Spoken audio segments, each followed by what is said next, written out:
Jaalatamtootaa fi kabajamtoota maatii Waaqayyoo jaallatamoo biyya keessaa fi biyya alaa kan jirtan nagaan Waaqayyoo isiniif haa baay'atu. Waldaa Evangelical Power of God International waldaan kun waggaa lamaan darbanii jechuudha. Kan hin caalle hojii gurguddaa hojii dinqisiisoo ta'e namoonni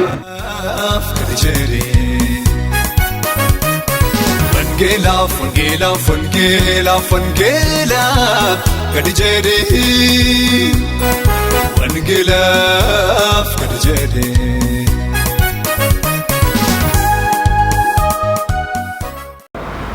Shalom shalom nagaan ayyaana fayyaa Waaqayyoo lafa jirtan hundumaatti uumama keessanii haa baay'atu qulqulloonni dhiiga Kiristoosiin tamsa'an jirtu nagaa Waaqayyoo isin haa baay'atu jechuu barbaada. Biyya keessaaf biyya alaa kan jirtan fuula yuutuubiitiin, fuula feesbuukii, teelegiraamii, tiwiiterii, instaagiraamii kan nu hordoftan dhuma keessan Waaqayyo isin eebbisu jechuun barbaada. Maqaan koo Raajii Lammii Addunyaan jedhama. Hundeessaa abbaa mul'ataa waldaa Evangelical Power of God International Church kan magaalaa Jimmaa keessatti argamtu jechuudha. Guyyaa har'aa kana immoo kanan gara fuula kanatti achi as dhufeef yaada gabaabaa keessa hojii qabadhee achi as dhufeera. Macaafni qulqulluun akkuma dubbatu macaafa faarfannaa boqonnaa 32 irratti waan gochuun siif ta'u si hubachiisa, karaa irra deemuun siif ta'u sitti agarsiisa, sin gorsa, sin hubadhaa, sin to'adhaas jedha.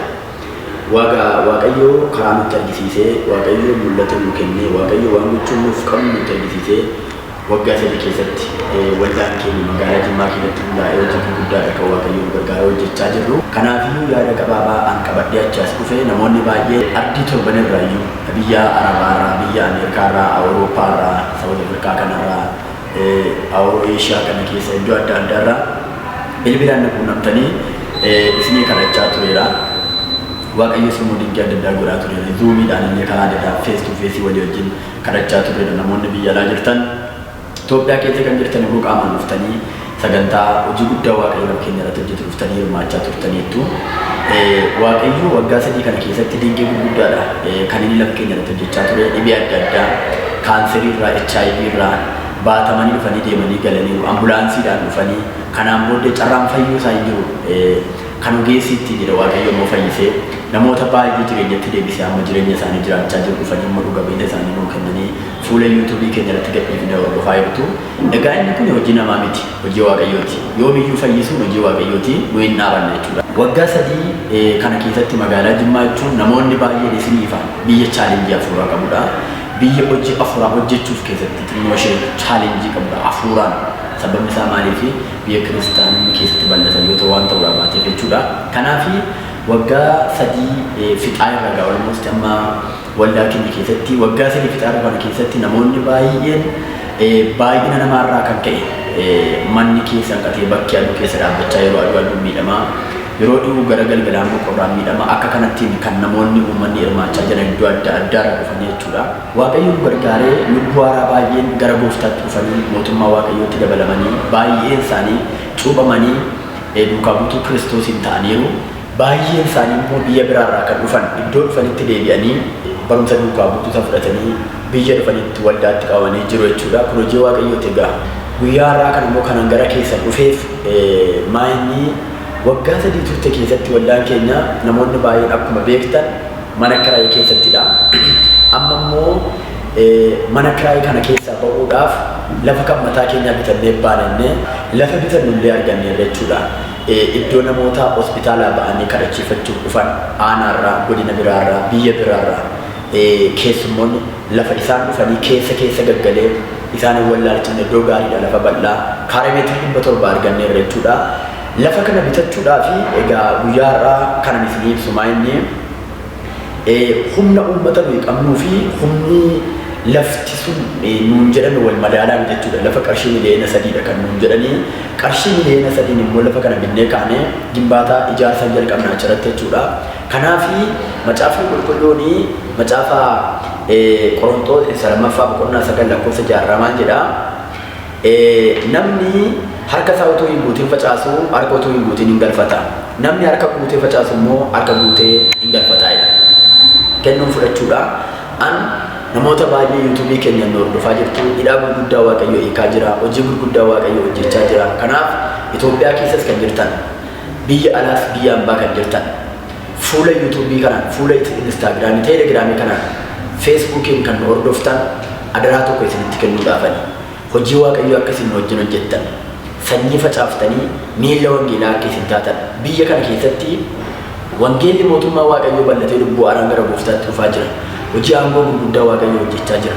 Hojii gurguddaa waaqayyoo hojjechaa jiru kana immoo qofti namoonni waliin jiru qofti hojjechuu danda'an. Biyya teessanii isinis akka isin wajjin tajaajiltanii barbaada. Akka isin wangeela mootummaa waaqayyoo kan wajjin bal'iftanii barbaada.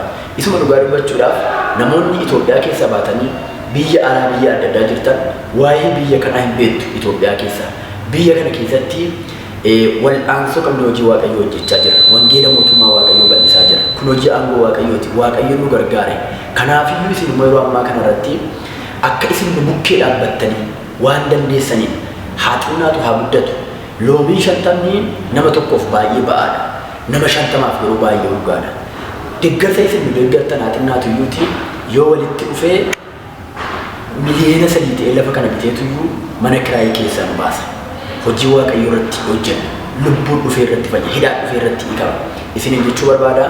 Kanaaf adaraan fuula waaqayyootti isinitti kennu. Yeroo viidiyoo kana keessan waliif sheer gootanii wal qaqqabsiiftanii akka isin bukkee dhaabbattanii barbaada. Biyya Arabaarra kan jirtan, biyya Ameerikaa kan jirtan, ardii torban irraayyuu Itoophiyaa keessas kan jirtan adaraa keessan nu wajjin dhaabbadhaa biyya kana keessatti hojii wangeelaa hojjenna. Bi'aas yeroo gabaabaa gidduutti kan nuyi lafa kana bitachuudha qabnu keessa kootii natti dhaga'ameen kan dubbadha. Sababni isaa maaliifi gaafa hojii waaqayyoo hojjennu hinqisaa. Abrahaam waaqayyo mucaa kee tokkitti naa fidii aarsaa naa dhiyeessi jedheen waaqayyo akka Abrahaam mucaa tokkitti qabu beeka. Waan tokkitti Abrahaam qabu kana Abrahaam irraa barbaade waaqayyo. Yeroo baay'ee fayyaa waaqayyo nuu kenne, nagaa waaqayyo nuu kenne, hojii waaqayyo nuu kenne, qabeenya waaqayyo nuu kenne. Qabeenyaa keenya kanaan miilla wangeelaa akka taanu waaqayyoon barbaada. Yeroo baay'ee waldaa keenya kana keessatti qaleen torbanitti yeroo lama miicamu birriidhaan dhufee fayyaa jira, dhufee hiikamaa jira, nagaa namaan deebi'aa jira. Nuyi qofaanumaa gochuu dandeenya yoo walitti dhufne malee, yoo harka wal qabanne malee. Isiniin jechuu barbaada sheer walii gootanii. Namoonni baay'een bilbila illee isin kadhataan jira.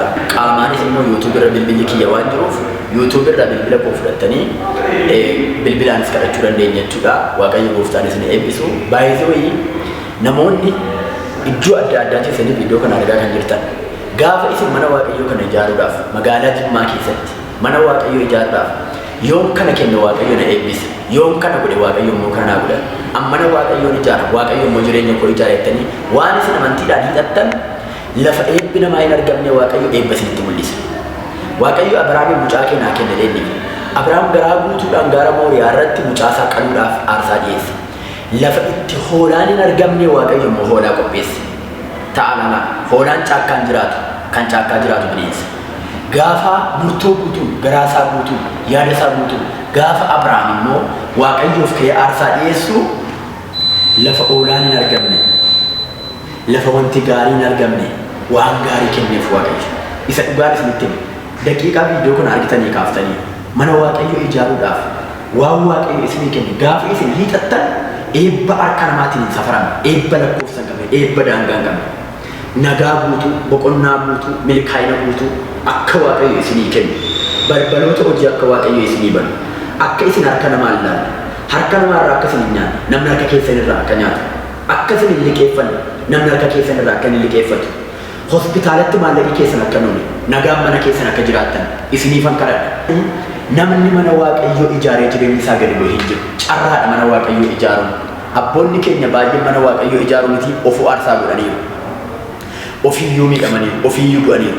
Nummoo carraa maallaqa keenyaan hojii waaqayyoo hojjennu. Carraa maallaqa keenyaan mana waaqayyoo ijaaru waaqayyoon nuu kennu. Kanaaf nu bukkee dhaabbadhaan isiniin jechuu barbaada. Biyya kana keessatti wangeela mootummaa waaqayyoo bal'ifna.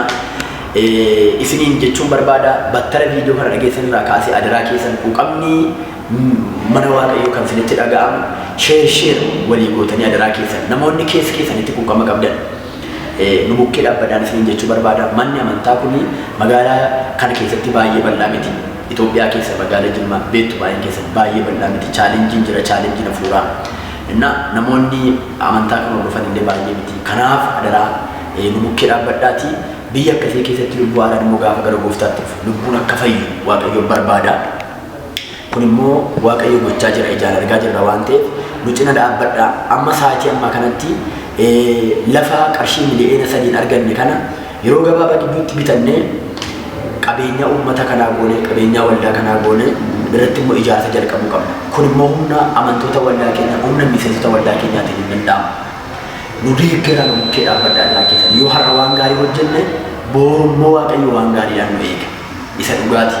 Namoota sanyii facaasanii sanyiin isaanii biqilee har'a ija godhate baay'ee isaanii argaa jira. Sanyii facaasan. Sanyiin gaafa facaasan utuu baay'ee nyaachuudhaaf namaa ta'u iddoo gaariidhaaf fuudhanii biyyootti gad darbatu. Gatuuf miti bor nyaachuuf malee waan har'a gootan kana ija isaa boru waaqayyo akka isin nyaattan godha.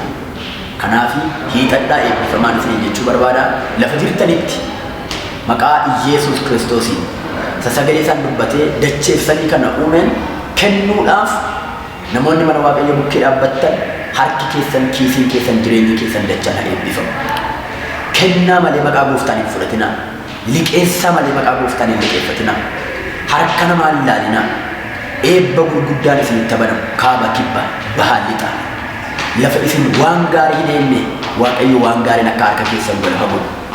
Sagalee isaa dubbatee Phexros harkaan guutuu barbaadaa bule garuu immoo homaayyuu hin argine. Erganni yaalii isaa fixe, erganni ogummaa isaa fixe, erganni waan danda'u fixe booddee erga lafti badhee Yesuus Kiristoos dhufee wangeela Luqaas 5:4 irratti dubbii isaa erga dhaabee booddee Simoon Phexrosin qurxummii qabuudhaaf kiyyoo kee gad darbadhu ittiin jedhe jedha. Yeroo Phexrositti kan dide erga sagaleen dhufee lafa waa keessaa hin argamnetti gad darbatee duwwaa darbatee guutuu harkisee fudhate. Xinnoo darbattan kanaan guutuu harkisaa fudhaa maqaa Yesuusiin. Waan xinnoo hiixattan kanaan, waan xinnoo mana waaqayyoof gootan kanaan maqaa Yesuusiin eebba daangaa hin qabne, eebba lakkoofsa hin qabne isin eebbiseera. ነገራችሁ ይከፈት። የተዘጋባችሁ ነገር ሁሉ በኢየሱስ ስም ይከፈት። አዲስ ነገር የሚያድግ ጌታ በኢየሱስ ክርስቶስ ዘመናችሁን ይባርክ።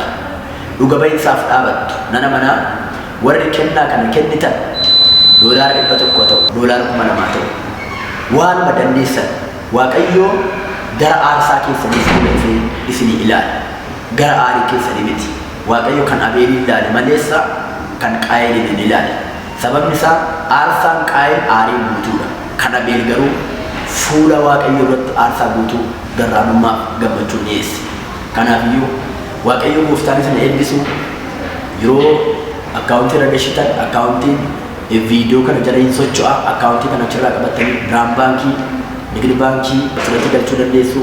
Yeroo galchitan tajaajiltoota qulqulluu soomaaf sagadaan waan kadhannuuf kadhachaas waan jiruuf statementii isaa baankii irraa baafneetu achirratti waaqayyoon isinii kadhannaa. Eebbi waaqayyo mana jirtanitti isin qaqqaba. Itoophiyaatiin ala kan jirtan namoonni biyya adda addaa jirtan immoo bilbilli kiyya 913-33-85-42 YouTube irra sargachuu dandeessu. Kanadha naaf bilbiltanii naquunnamuu dandeessu.